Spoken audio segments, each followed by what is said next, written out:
Bonjour à toutes, bonjour à tous. Aujourd'hui sur la chaîne Bien-être, la chaîne Harmonie, on reçoit donc Dan Loisier une deuxième fois. Et cette fois-ci, Dan, bonjour. Bonjour. Dan, cette fois-ci, c'est pour les fameuses chroniques. Oui. Dan va nous parler de l'histoire du yoga, sur plusieurs chroniques. On va avoir donc cette chance de découvrir comment s'est construit le yoga, la philosophie du yoga. Donc ça va être, je pense, très très intéressant. Donc je vous invite à suivre Dan lors de ces chroniques pour avoir accès à toutes ces informations. On t'écoute, Dan.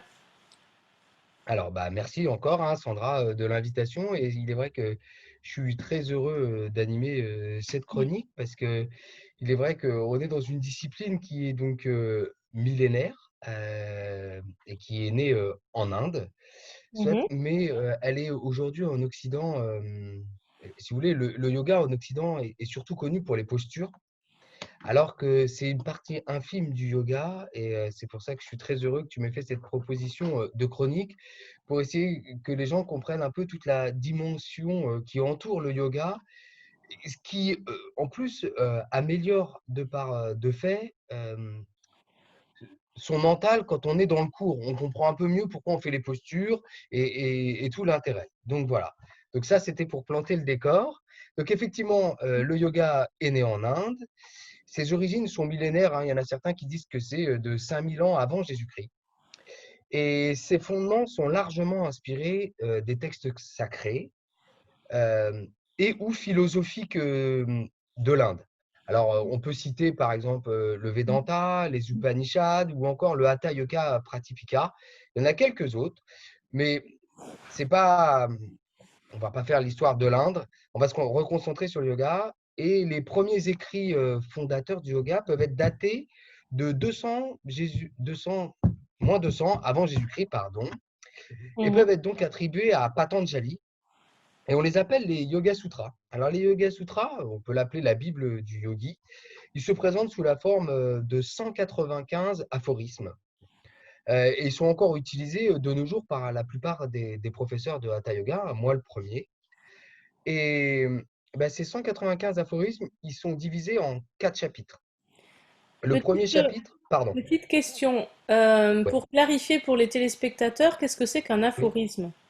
Oh, en fait, c'est presque des citations très courtes. Hmm, C'est dans le yoga, par exemple, la concentration est très courte. hmm, Voilà. hmm. C'est des petites phrases qui doivent amener le yogi à méditer. Ce Est-ce serait qu'on peut plus. dire que c'est des mantras? Ça ressemble aux mantras ou pas? Alors, dire que ça ressemble à un mantra, non, parce qu'un mantra a une vertu, on va dire, une dimension spirituelle Mhm, que n'ont pas que n'ont pas les aphorismes. mhm. Mais alors, pour rien te cacher, c'était un peu le but de la chronique de la semaine prochaine de faire voir un peu ce que ça donnait les aphorismes. Donc là, Alors ok. oui, mais bon, voilà. Donc c'est des petits textes très courts qui amènent à une réflexion profonde, en fait. Ok. Donc, justement, le premier chapitre des Yoga Sutras parle particulièrement de la concentration. Hmm, Le deuxième chapitre traite de la partie spirituelle du yoga, hein, une partie qui a été notamment pas mal oubliée en Occident. mhm. Euh, la troisième partie parle des techniques du yoga. Et là, quand on travaillera un peu cette partie dans les prochaines chroniques, on se rendra compte que les postures, c'est presque un second plan. Hmm. Alors que nous, on en a fait un premier plan dans le yoga. Et Dans le ensuite, yoga. Dans le yoga. ah, et le Et le quatrième, quatrième, c'est c'est cet stade ultime, le samadhi, qui est le Mhm. but ultime du yoga, c'est ce qu'on appelle l'état d'éveil. Voilà, ça c'est Bien pour sûr. planter le décor. Alors, faut être très clair, hein, il est difficile d'atteindre le samadhi en quelques cours de yoga, hein. Ça demande une, Forcément. hein. Hmm.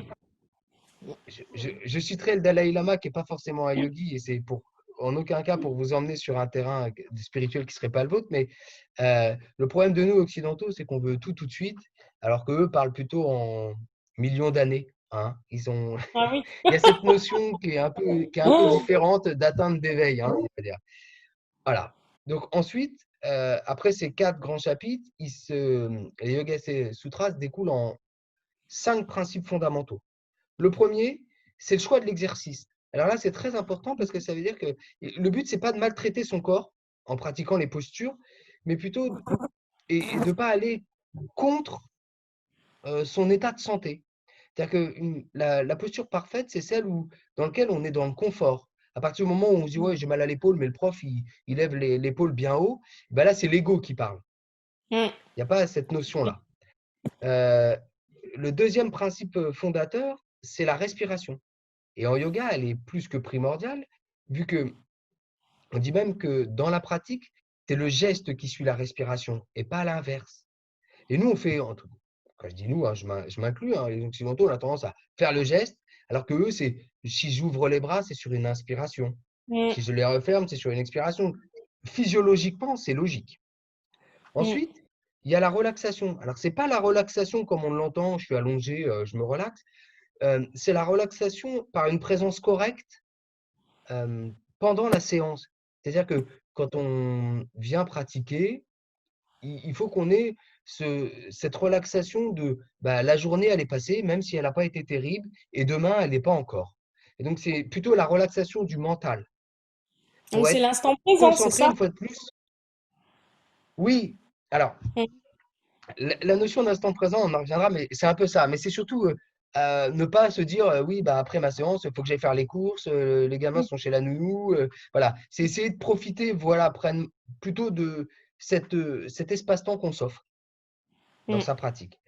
Ensuite, et alors là, c'est une partie qui a été complètement oubliée par l'Occident, c'est Oui. l'alimentation. Ça, Mm. c'est le quatrième principe fondateur. Alors, il y a cette notion de végétarisme dans le yoga, mais on parle surtout d'une alimentation saine pour la santé du corps. Mhm. On va pas se mentir, c'est sûr que si on a des problèmes de diabète, de cholestérol ou des problèmes d'arthrose, des choses comme ça, il est difficile de pratiquer. Et on sait Mhm. aujourd'hui qu'avec une alimentation saine, on peut avoir un corps sain. Et en fait, Mm. le cinquième principe, c'est le principe donc de concentration dharana et de méditation dhyana, qui est là plus lié au mental et à la voie spirituelle, une fois de plus. Donc, ce que je voulais dire à travers cette première chronique, c'est qu'on se rend compte que le yoga, c'est les postures, c'est une partie infime. Mm. Et Mm. que nous, occidentaux, on a tiré la ficelle des postures pour en faire, quelque part, une gym douce, hein. Oui, tout à fait. Et moi, dans mes cours, Mm. et c'est vraiment ce que je tente d'apporter, j'essaie de redonner cette dimension, alors spirituelle, non, parce que le yoga est non dogmatique et complètement athée, mais je dirais plus cette profondeur de ce qu'est la Mhm. pratique du yoga. Et après qu'on soit, j'ai envie de dire, chrétien, musulman, bouddhiste, jaïniste, peu importe, chacun Mhm. peut y venir avec sa spiritualité. Mm. Mais Mm. le yoga, c'est un ensemble et les postures permettent l'évacuation des tensions du corps pour amener un apaisement du mental. Tout à fait. Si vous C'est un voulez, ensemble en fait. Il faut vraiment le voir comme un ensemble. c'est ça. Ben, de toute façon, on le vit au quotidien. Il n'y a pas besoin. Si on a eu une journée très stressante, fourbue, et qu'on a fait un déménagement, si je vous disais, bon, bah, là, asseyez-vous, on va passer en méditation, les mots MAUX du corps vous empêcheraient de vous tenir bien droit parce que bah, vous Mm. auriez envie de vous étirer ou vous avez mal au dos. Voilà. Donc, l'état d'esprit de la pratique étant que les postures ont une action sur le corps physiologique et le corps physique pour Mhm. amener un apaisement du corps mental. Oui. C'est un peu ça la voie à Mhm. tracer. Alors, c'est pour ça qu'on a décidé ensemble, Sandra, de faire une chronique. C'est que on pourrait en parler des heures, mais le but, c'est de faire par petits bouts, et parce qu'il y a Tout à fait. tellement de choses et il faut qu'on arrive plus ou moins à cadrer. Donc, c'est la première, Mm. parce que sinon, on va partir. Et puis, je suis plutôt intéressable sur le sujet. Donc, c'est vraiment un sujet qui est passionnant parce que c'est vrai qu'on y retrouve. Il y a le tantrisme aussi. Dans le tantrisme, Mhm. la plupart des gens pensent le Kama Sutra, notamment. Le Kama Sutra, en vérité, ça fait plus de 1000 pages et les postures, c'est 5-6 pages. Le Kama Sutra, Hmm, c'est une philosophie dans le yoga. tout à Voilà. fait. Vous avez les Upanishads, vous avez tout ça. L'Inde est un pays très complexe et le yoga est partie intégrante de l'Inde. Et si on veut faire un dernier lien avec l'histoire, euh, tout ça est relié à l'Ayurveda, qui est la médecine holistique la plus complète au monde. Hmm, Le yoga fait partie de l'Ayurveda. Dans l'Ayurveda, il y a aussi l'alimentation, il y a aussi, voilà, il y a hmm, l'aromathérapie, il y a la marmathérapie. Tout ça, ça englobe toutes ces médecines naturelles ou douces. Et le yoga fait partie de cette grande famille-là. Et historiquement, bah voilà, premiers écrits 200 ans avant Jésus-Christ quand même. Voilà. Donc, c'est important. Voilà. C'est en tout cas l'intonation que j'aimerais donner à travers cette chronique et la chance que vous me laissez. C'est mhm. d'approfondir et voilà, de semaine en semaine, aller plus loin dans l'histoire du yoga, expliquer la vision des aphorismes ou des choses comme ça. On a beaucoup de choses à voir pour compléter notre culture, on va dire yogini et yogi, parce que pour une femme, on dit yogini, pour rappeler un petit point d'histoire. Voilà. Oui, donc ça promet d'être riche comme contenu, d'être très instructif aussi. Donc on n'a pas fini d'apprendre avec toi, Dan, hein. Bah, écoutez, alors j'aurais pas la prétention de vouloir vous apprendre, mais j'aimerais vraiment, et je m'en rends compte que moi j'ai des élèves qui ont pratiqué depuis X années et qui me rejoignent maintenant, et, et qui n'ont même pas connaissance de la pratique, ils sont j'ai envie de dire, ils sont dans le côté gymnique ou démonstratif du yoga, quoi. Le Hmm, yoga, je comprends. c'est tout sauf passer sa jambe derrière la tête et dire Hmm, bien regarde, sûr. waouh. Euh, voilà, Hmm, il y a une histoire, il y a des fondements et ça donne de la profondeur à la pratique. Et c'est surtout que ça permet à n'importe qui de se mettre à la pratique parce qu'une des forces du yoga, c'est qu'il n'y a pas d'âge. Et si on hmm. commence à 65 ans ou 66 ans, eh ben, on aura les bienfaits comme quelqu'un qui a 20 ans. Alors bien sûr, la personne qui a 20 ans, elle sera plus souple au départ. Mais Oui, mais bon. voilà, moi j'ai récupéré un monsieur l'année dernière qui a 70 ans et Oui. qui est ébéniste. Et ben, je peux vous dire qu'il était dur comme du bois. Et ben, aujourd'hui, pour rien au monde, il raterait sa séance hebdomadaire tellement il a regagné en souplesse et voilà, et en confort. Et, euh, et puis ben, ce côté historique, je trouve, donne de l'épaisseur à la discipline. Et Hmm. c'est au prof, sans tomber dans Oui, voilà. faut que ce soit Voilà, il n'y lourd. a pas besoin. Voilà, il Hmm, faut quand même rappeler que la langue du yoga, c'est le sanskrit et que en sanskrit, professeur se dit gourou. hmm, Donc, hmm. vous écoutez la chronique d'un gourou. En Occident, ça paye quand même. Oui, il faut C'est plutôt éviter pas ce mal. genre de discours, oui, parce que de Mais suite, voilà, ça y est. mais c'est un peu la mission que je voudrais fixer avec cette chronique, c'est que effectivement, il y a des mots qui sont devenus barbelés, alors que gourou, ça veut juste dire professeur. Mais bien sûr, il y C'est en a ça. qui s'en servent. Et Hmm, c'est bien. En France, on dit que c'est bien de remettre l'église au milieu du village. Ben, c'est un peu ça. C'est un peu le but de oui. cette chronique. Voilà. Hmm, hmm. Super. Voilà. Donc, ben, on va finir cette première chronique à ta demande par un aphorisme quand même, du coup. Hein, je vais en Ah, faire un cette semaine parce que je sens bien qu'il y a une petite envie sur oui. ça. Alors, je vais je vais en prendre un du premier chapitre, d'accord? Donc, le premier Mhm, chapitre, il parle particulièrement de la concentration. Et donc, un aphorisme, ben, ça donne ça. Je vais vous le faire en français, bien évidemment. Le yoga est l'arrêt de l'activité automatique du mental. Point. Voilà. Donc, à partir de ça, le yogi mhm. doit, entre guillemets, méditer. Voilà. Oui. Et ça rejoint ce qu'on disait sur un des 5 principes fondateurs, la relaxation. La relaxation du mental. Le yoga est l'arrêt de l'activité automatique du mental. Ça veut dire reprendre le contrôle de ses Hmm, pensées et de ne pas les laisser partir à droite, à gauche. Vous, entre guillemets, vous avez décidé de pratiquer, pratiquer. hmm. Voilà. Et ben c'est ça un aphorisme.